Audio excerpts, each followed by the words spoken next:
Good morning, it's James. I do hope and pray this message finds you and your loved ones peaceful, thriving, and well.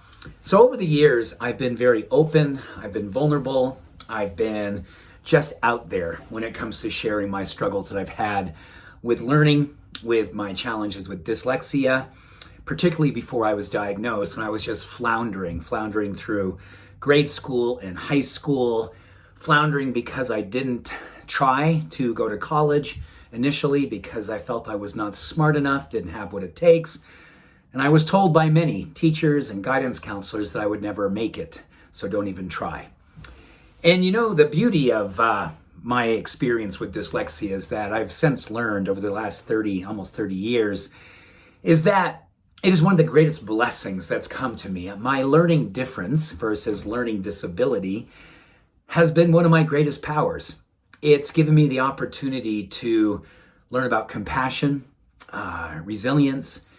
Oh my gosh, I look back at some times in my life, especially when I was a child, and just the anxiety that I felt anytime that I was going to have the simplest of things happen in class, which just being called on to answer questions.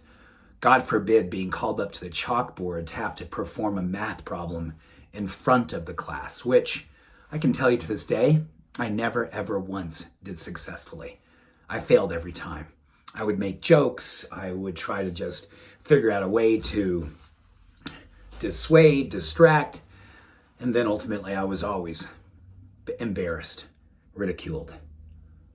So, what I want to share with you today, gosh, I didn't think I was going to get that down. And that's my story. And the beauty of words and the beauty of how I've learned through dyslexia to really just dig deep. And when I wanted to really understand something, I just had to work extra hard. But my joy, my curiosity for words really was, I may not be able to spell them very well. My punctuation is non-existent. My grammar is awful, but I really love the meaning of words. So this is deeply personal for me, the word genius. Because I remember as a little boy when I was learning about who the geniuses were, people like Einstein and others who, oh my gosh, they were genius. I was like, what would that be like to be that smart? Well, what I've realized over my lifetime, and maybe this speaks to you, the word genius etymologically means spirit power. Genius means to have the power of your spirit to come through you. So if you've ever been identified as someone who didn't have what it takes, or you've still been lugging around judgment from others or judgment of yourself based on failures, am I going to tell you, dear one, all of you, I have failed so many times. But every time I failed, I look back and I say, oh my gosh, that was an opening. And the beautiful thing about this idea of genius coming from the word spirit and power means that we all have an opportunity to re-identify with how the thing that we would call our genius, which for me was healing. For me, it was medicine. For me, it was potential. To me, it was humanistic psychology and transpersonal psychology. To me, it was all of those things, ultimately. All of those things. And the beauty of all of those things is what gave me my spirit power. Just to pursue them, to be curious, just give myself an opportunity to identify with them and let them impact me. So I want to share with you 4 things that I have seen in my own life. If you are struggling, you know someone who's struggling, you have a child, a friend, a partner, a spouse who is wondering about their worthiness, wondering whether or not they have what it takes. 4 things that really help to shape and get me through my darkest times. And I'm not saying that I have emancipated myself fully free of dark times. But when I'm in a dark time and when I'm losing faith in myself, when belief is starting to fade, I go back to my spirit power. First and foremost, I look at my environment and I think about the things I want to place in my environment. Nature, people who love me, people who I love, things that are beautiful, things that are spiritual, things that are kind, things that are true. Things that are true. Number 2, I look at the people who I identify with and the ones who I've seen overcome things. I look for people who have identified and then fully fulfilled their mission on their hero's journey.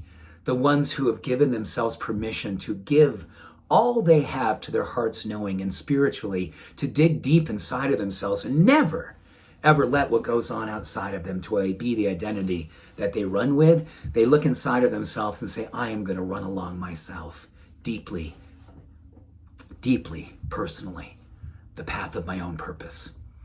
Number 3, media. There is so much to be said for the media that does make us feel small. But there's more to be said, in my opinion, for the media that makes us feel possible.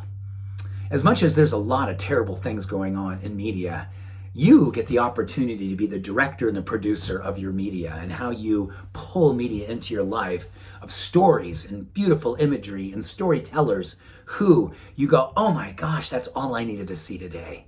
And you allow that oxytocin, that serotonin, that dopamine from laying eyes on right media and lifting you up and going, okay, today's my day. Move forward, step forward, be the change. And lastly, simply saying yes. I'm a big fan of willingness these days, simply saying yes. Willpower is powerful, but willpower is finite. We can only carry through the heaviness for so long before we identify with a greater yes and a greater purpose and a greater agency to give ourselves permission to say, this is my time to unshackle myself from history, and I willingly say yes to the next evolution of me. I hope this speaks to your spirit power. I hope this connects to your deep genius. And I hope you move in today under the influence of everything that makes you come alive. All of it. Because it's in you and it as you needs to come through you. Much love and every blessing. Have a beautiful day. Bye for now.